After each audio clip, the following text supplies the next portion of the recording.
উনি প্রস্তুতি নিচ্ছেন, যে কোনো সময় উনি একটি দিনক্ষণ সিদ্ধান্ত নিয়ে দেশে চলে আসবেন।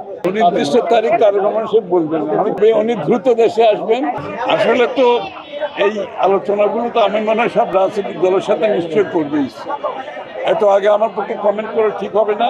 এই আলোচনাগুলো রাজনৈতিক দলগুলোর সাথে করবে এবং আমরা সামনের দিকে প্রায় সবগুলো নির্বাচনী যে ডিসিপ্লিন, নির্বাচনী যে আরপিও থেকে শুরু করে নির্বাচনের কর্মকাণ্ড যাতে সুষ্ঠুভাবে হয়, যাতে অতিরিক্ত ব্যয় না হয়, যাতে যতক্ষণের অংশগ্রহণ থাকতে পারে, এগুলোর জন্য যা যা প্রয়োজন আগামী দিনে আমি নিশ্চিত রাজনৈতিক দলগুলোর সাথে আলাপ আলোচনার মাধ্যমে এই সিদ্ধান্তগুলো নেওয়া হবে। বসুন্ধরা ডায়াপেন্ট এখন আরো উন্নত। এই hot air through top sheet দ্রুত শোষণ করে সোনামণিকে দেয় কোমল অনুভূতি। এই যে কি চীন বাংলাদেশের যে সম্পর্কটা, গভীর সম্পর্ক তো আগেই ছিল।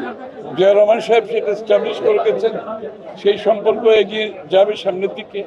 দুই দেশের মধ্যে বহুদিনের বন্ধুত্ব, দুই দলের মধ্যেও বন্ধুত্ব আছে, সেটাকে আমরা এগিয়ে নিয়ে যাবো। নির্দিষ্ট তারিখ তারেক রহমান সাহেব বলবেন না, আমি কি করে বলবো।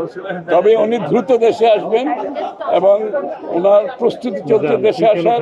দেশের মানুষ, বিএনপি, জনগণ সবাই ওনার অপেক্ষায় আছেন, ওনার প্রতীক্ষায় আছেন।